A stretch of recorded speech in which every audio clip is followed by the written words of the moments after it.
Hello guys, hello Cancer. Welcome dito sa aking channel, Kapalaran 888. Welcome. Cancer, alamin natin kung anong messages, vibration, gabay energy para ito sa inyong lahat.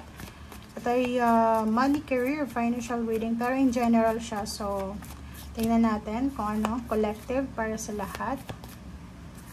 Okay, Cancer. Nako, 52-7, 52-25. So, 52-25. So, nakikita ko sir dito na may mga Cancer na posibleng meron kayong kinakatakutan.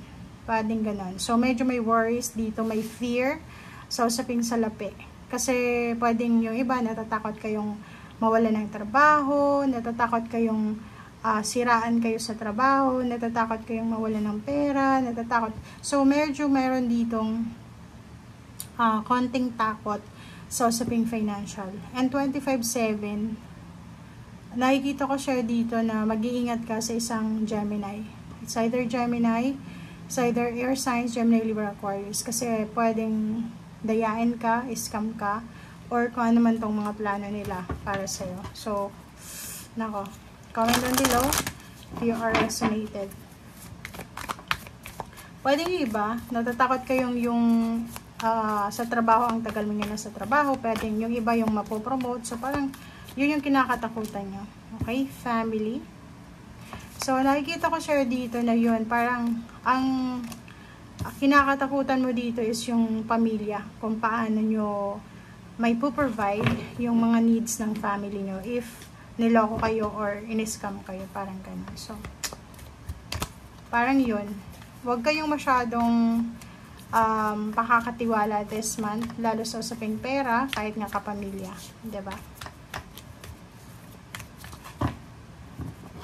Okay, truth.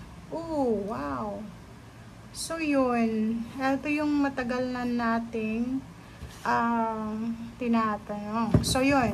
So, nakikita natin dito guys na merong balanse. Siguro may pinaglalaban kang kaso or pwedeng yun, na-scam ka, naloko ka sa kontrata. And now, sinasabi ng barahan na this month ng November, lalabas yung katotohanan, lalabas yung balanse.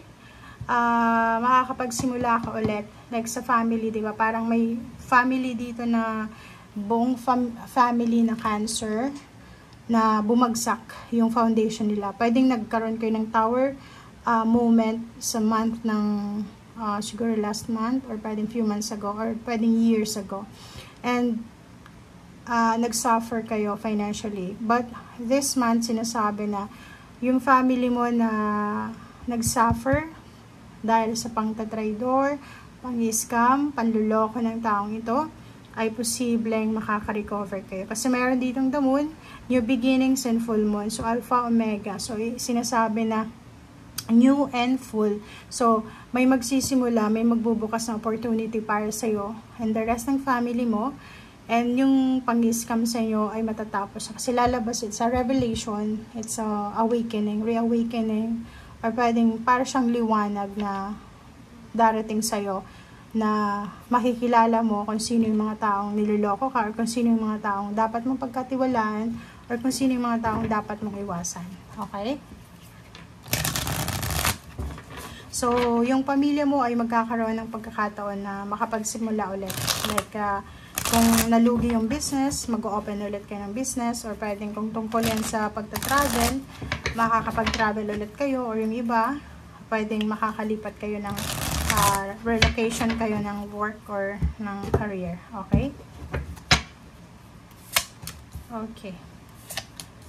High Priestess. So, nakikita ko siya dito, makinig ka sa sinasabi ng intuition mo ngayon mismo. Kung ano yung sinasabi ng intuition mo sa ngayon, makinig ka.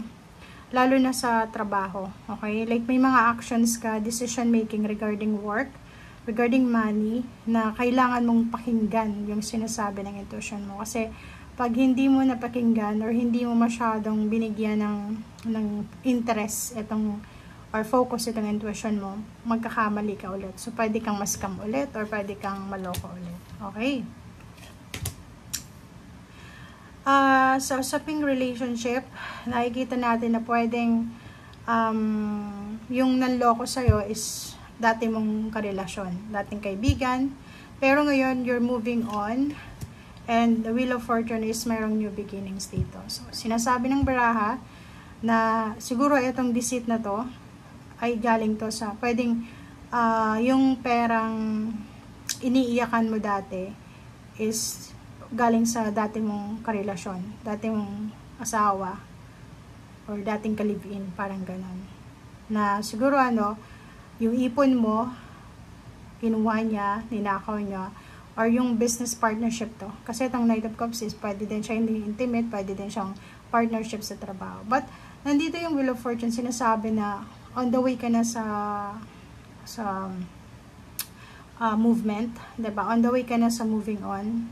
Handang-handa ka nang i-abandon yung situation na hindi na para sa'yo. Kasi, itong new beginnings na to, itong Wheel of Fortune na to, sinasabi na kailangan mo tong pasukin as soon as possible.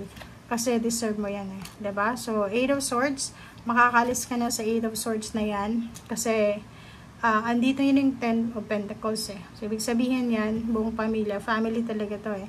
It's either inheritance, pwedeng lump sum of money, may bibentang bahay, may bibentang ari-arian, pwedeng may mga members ng family na sobrang yayaman or sobrang magiging prosperous yung buhay nila. And isa ka sa posibleng mabe-benefit or magkakaroon ng benefit dito sa financial gain na to ng isa sa kapamilya mo. Okay? So, 7 of Wands. Proteksyonan mo yung dapat proteksyonan sa buhay mo. 77. So, kung ano yung ginagawa mo sa ngayon, is either businessman yan or work, gawin mo yung best of best mo talaga. Okay? Proteksyonan mo kung ano yung meron ka.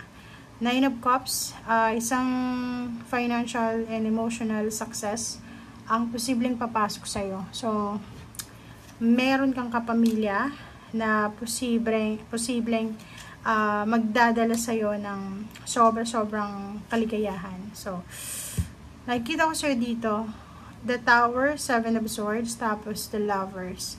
Mag-iingat talaga kayo sa mga taong papasok sa buhay nyo na mag-o-offer ng relationship. Kasi itong 3 cards na to is hindi siya maganda. Ibig sabihin, dalawa yung deceit, dalawa yung 7 of Swords, Lovers pa, tapos mayroon ditong Goddess of the Moon, mayroon ditong 7 of Pentacles. Ibig sabihin niya, karelasyon ang posibleng magdala sa'yo ng pagbagsak, or pwedeng relationship, mahal mo, ang posibleng maging dahilan ng pagbagsak ng foundation mo. Okay? So, ibig sabihin yan,